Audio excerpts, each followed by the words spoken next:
The day I signed the papers for the old Gallagher Ranch, I felt like I'd finally made it.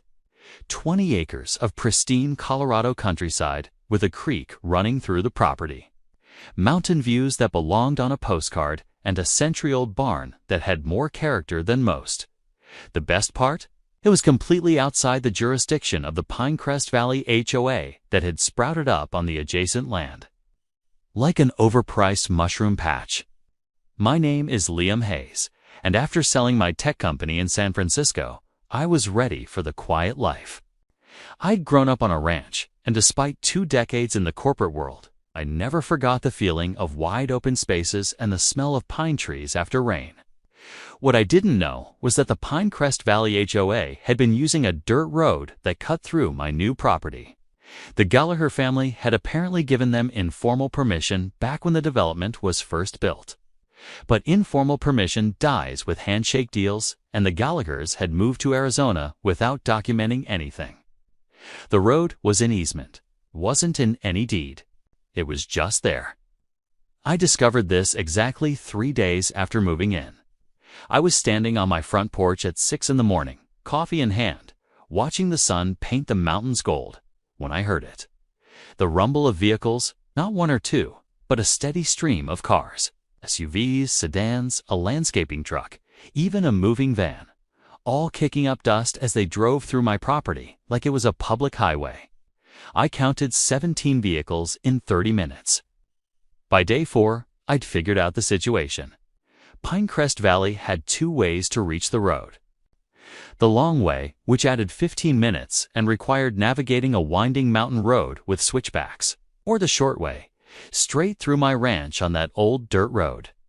Naturally, everyone chose the short way. That's when I met Brenda Carmichael. I was examining the fence line near the road, making notes about repairs I'd need to make when a silver Lexus SUV came to a screeching halt beside me.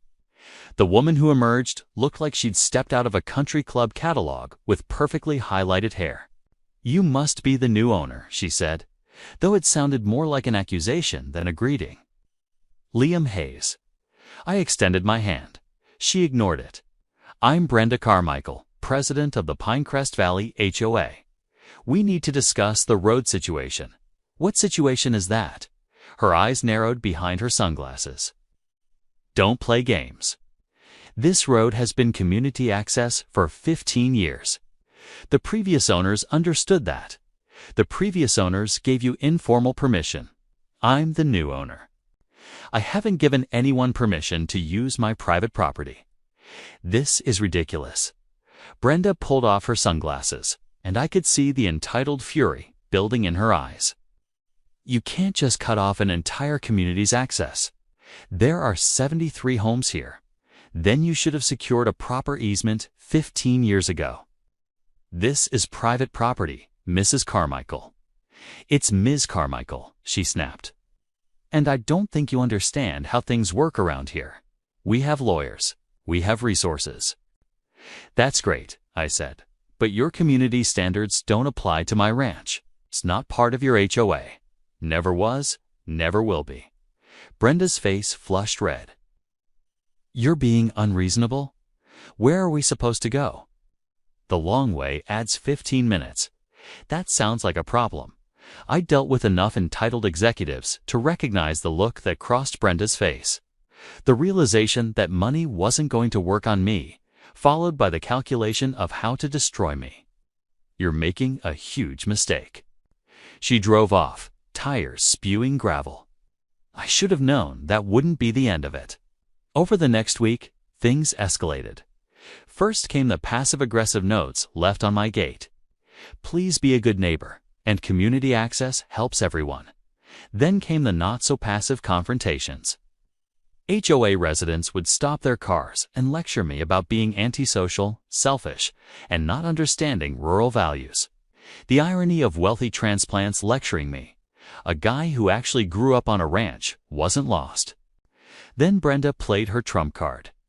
I was in town getting supplies when my phone rang, to a Sheriff Dalton, someone I had met a few times and seemed like a decent guy.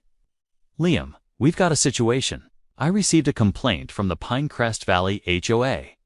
They are claiming you're blocking a public access road. It's not a public road, Sheriff. It's a private road on my private property. I figured as much, but I need to come out and document everything. Can I stop by this afternoon? Absolutely. Sheriff Dalton arrived at 2, and I walked him through the entire property, showing him the deed, the survey maps, and the complete absence of any recorded easement. He took photos, made notes, and shook his head. Liam, you're in the right here. This is your land. But I gotta warn you, Brenda Carmichael is like a dog with a bone. She's not gonna let this go. What can she realistically do? File a lawsuit claiming prescriptive easement. Basically, they'll argue that 15 years of continuous use has created a legal right. And will that work? Depends. Colorado law requires 18 to 20 years for a prescriptive easement, and from what I can tell, this road has only been used for 15. Plus, it was permissive use, not adverse. You should be fine, but you'll definitely need a lawyer. That night, I called my attorney from San Francisco, Rachel Kim. She was a shark in the courtroom and had handled all my business deals. After I explained the situation, she laughed. Let me get this straight. They used your property for 15 years without legal rights. And now, they're mad you won't let them continue. That's the summary. Don't change anything. Don't give them an inch. I'll prepare for the lawsuit that's definitely coming. She was right. 3 days later, I was served with papers by a process server. The Pinecrest Valley HOA was suing me for $500,000 in damages, claiming I was deliberately blocking their access route, causing hardship, and violating community standards. That last one made Rachel laugh. You can't violate standards for a community you're not part of. But Brenda wasn't done. While the lawsuit crawled through the courts, she launched a campaign of harassment. HOA residents started driving through my property anyway, despite the no trespassing signs. When I put up a lock gate, someone cut the lock in the night.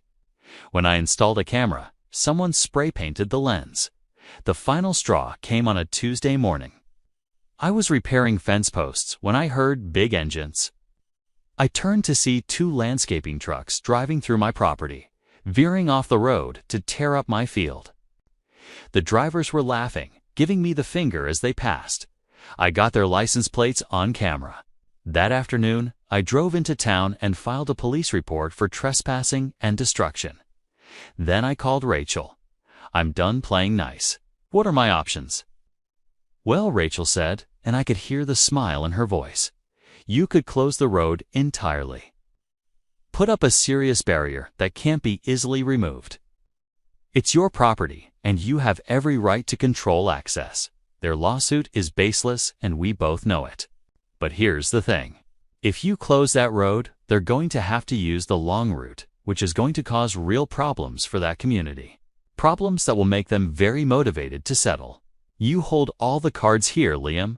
They need that road. I spent the next 2 days thinking about it.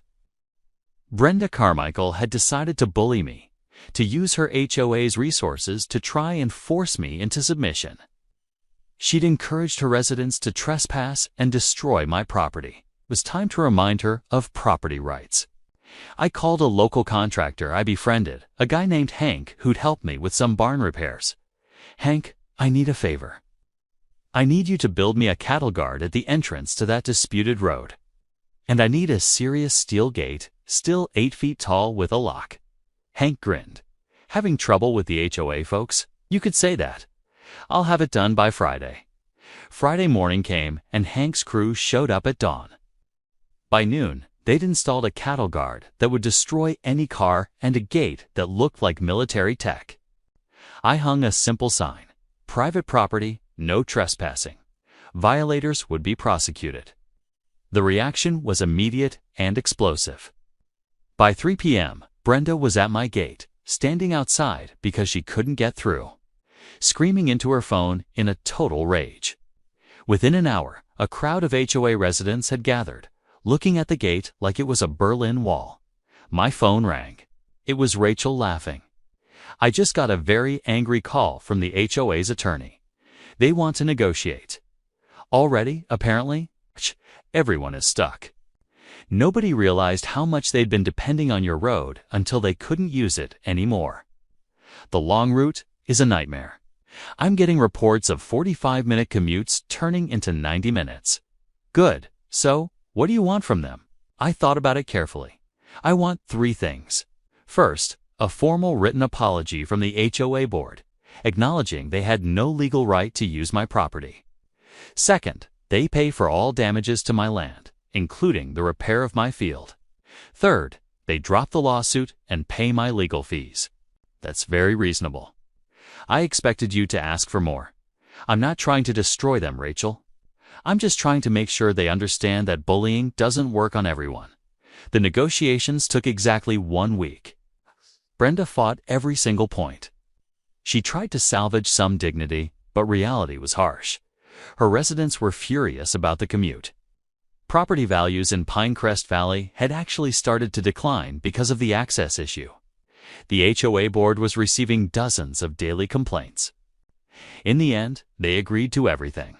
The settlement was signed on a Thursday. I received a formal written apology from the board, a check for $15,000 covering everything, and written confirmation that they would never attempt to use my land again without permission. I opened the gate the next morning. Word spread quickly and traffic resumed through my property, but something had changed. Drivers waved now. They stayed on the road. When I was working near the fence line, people would stop and thank me for allowing access. Brenda Carmichael resigned as HOA president 2 months later.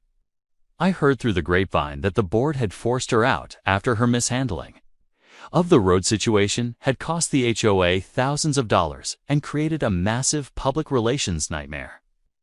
The new HOA president, a retired engineer named Arthur, approached me about establishing a formal easement. We negotiated fair terms. The HOA would maintain the road, pay me a modest annual fee for the access rights, and sign a legally binding easement. Everyone got what they needed. The HOA got convenient access to the highway. I got compensation and respect for my property rights, and Brenda got a lesson in humility that probably costs her more than just a title. I still live on my ranch, watching the mountains. Cars still drive past on that old dirt road, but now they do it with permission, with respect, and with the understanding that property rights aren't just suggestions, they're the law. Sometimes, the person you're bullying owns the only roads you need.